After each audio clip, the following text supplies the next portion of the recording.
This decade-long gambling binge cost me over $2 million in family wealth, a once happy home, and the trust of everyone I love. My parents blocked me on WhatsApp, that red block icon like a permanent brand marking my exile. My ex-wife Sarah took our daughter and vanished from my life, leaving behind an empty closet and a house full of memories. My older sister Olivia, who always had my back growing up, drew a hard line. She's done with me. Her phone number's a dead end now, just an unreachable void. The irony? I used to be the guy who hated gambling more than anyone. My childhood scarred by one unshakable shadow, my uncle.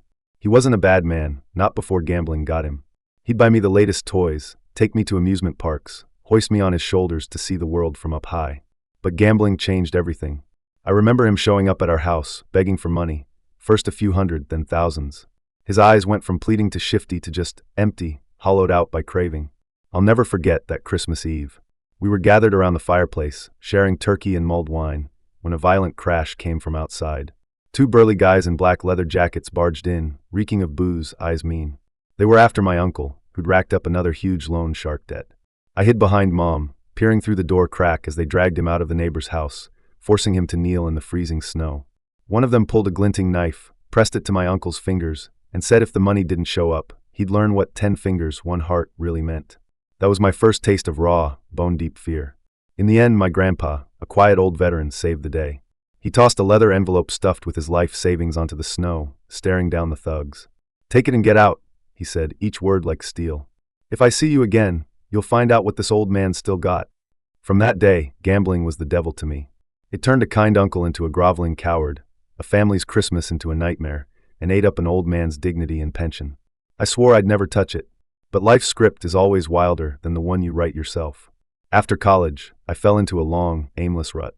My degree was in marketing. Sounds fancy, but it was a dead-end field for me. Most of my job applications sank without a trace.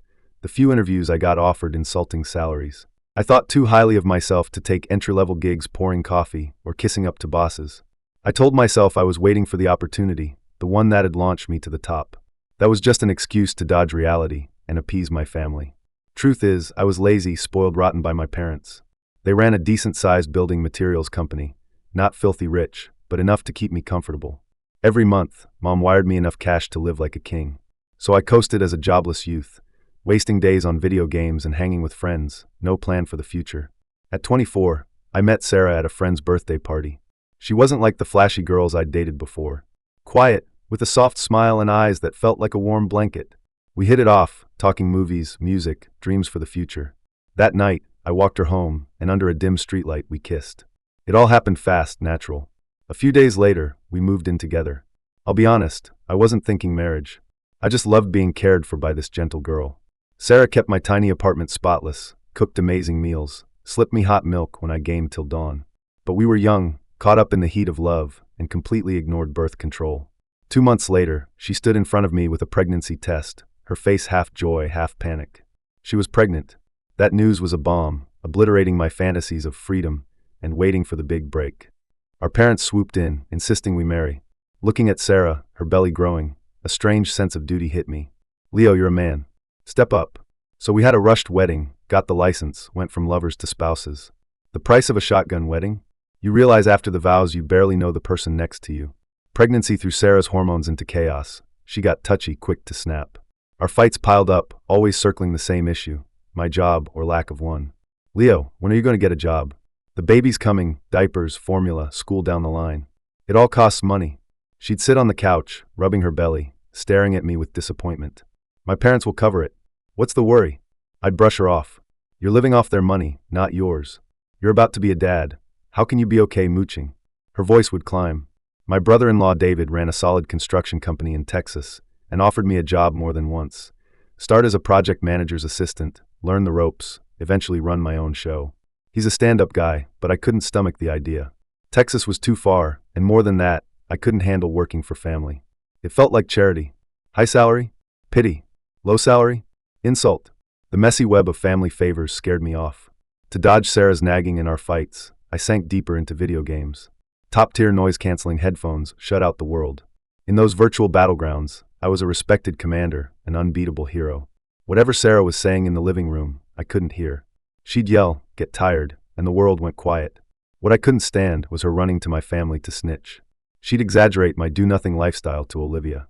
My parents, maybe out of love, let it slide, but Olivia? She's 5 years older, always held me to a high standard. In the family group chat, she'd tear into me. Leo, you're about to be a father. Can you show some responsibility? Sarah's pregnant, and you're stressing her out. What kind of man does that? Her words stung like needles, but instead of reflecting, they sparked rebellion. I'm just not ready to be chained to a boring job. What's wrong with that? Why do you all get to judge my life? In that haze of frustration, an opportunity crept in. One late night, grinding in a game, a message popped up on the public chat. Want to make $1,000 a day easy? DM me, I'll get you in. Like an idiot, I messaged him. He replied fast, adding me to his contacts. His hustle? Online sports betting, mostly soccer. He sent a link, swearing that with his insider tips, it was a sure thing. My uncle kneeling in the snow flashed in my mind, disgust rising. I wanted to say no, but I was bored of games, and $1,000 a day was too tempting for a broke guy desperate to prove himself. I'll just mess around, kill time, I told myself. $300, lose it, I'm done. I clicked the link, signed up, linked my bank card, dropped $300. I didn't know that hitting confirm was me opening the gates to hell. At first, I played it safe, and my luck was unreal. Following the mentor's picks, I bet on some European soccer matches, and my $300 ballooned to $2,000. Watching the numbers climb hit me with a rush I'd never felt. This was 1,000,000 times better than any game win. It was real money.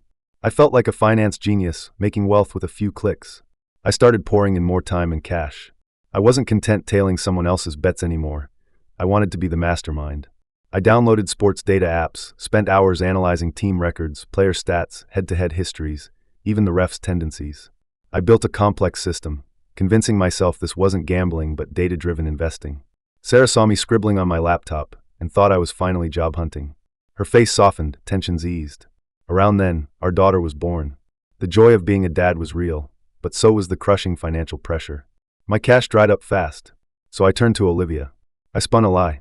Told her I'd met a seasoned chef, and we were launching a trendy sandwich shop for young professionals. Great market potential, just needed startup funds. She was skeptical of my sudden ambition, but my rosy pitch won her over. She wired me $10,000 saying, Leo, this is me backing your dream. Don't let the family down. Hanging up, I felt no guilt, just a thrill. That $10,000 was my snowball, ready to roll big. I was cocky, sure I'd double it and surprise her with the payoff. But a gambler's mind never knows quit while you're ahead. With more cash, my bets got bolder. I moved beyond win-loss bets to riskier stuff, over-under, corner kicks, yellow cards. When major leagues were off-season, I bet on obscure third-world matches, even virtual esports. My life got sliced up by betting odds, consumed by checking lines, placing bets, waiting for results. Losing became routine. Every loss I blamed bad luck or fixed games. I got antsy, doubling down to win it back. That chasing mindset led to reckless calls. Olivia's $10,000 was gone in 2 months. Then came credit card advances, online loans. In a year, my debt snowballed to $60,000. Collection calls and emails bombarded my phone. I lived in terror of Sarah finding out.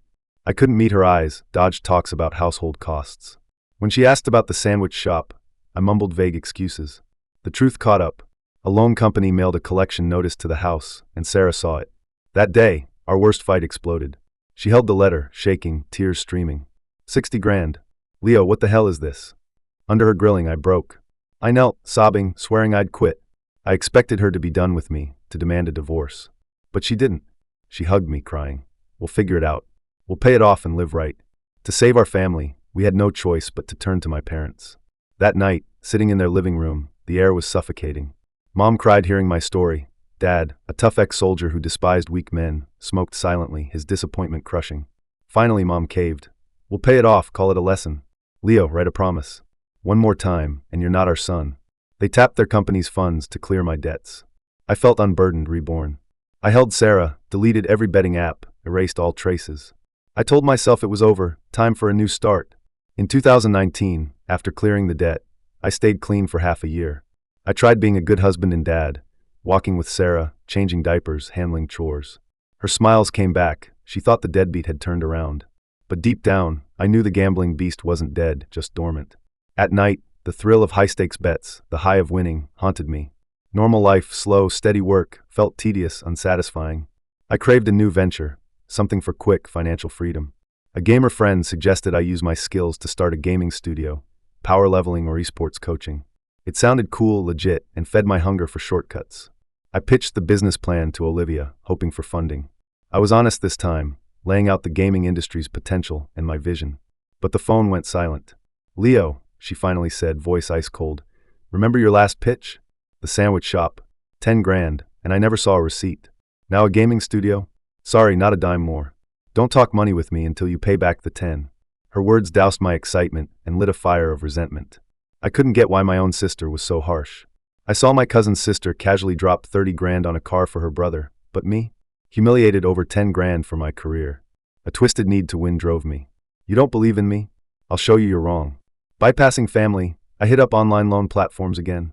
I borrowed to rent an office, buy high-end PCs, hire a few gamer buddies. The studio launched, but reality slapped me hard. The industry was cutthroat. Our income was shaky, barely covering wages. I was pouring in my own cash for rent and utilities. To Sarah, I painted a rosy lie. I acted swamped with work, bragging about big deals and profits. To make it believable, I borrowed more, handing her earnings for household bills. She bought it, even praised my business sense. Her proud smiles tore me apart with guilt and fear. I knew the bubble would burst, but I couldn't stop. The studio's losses were a black hole, and I kept borrowing to cover old debts. After a few months, it collapsed. I tallied up. My debt had climbed from $0 to $120,000.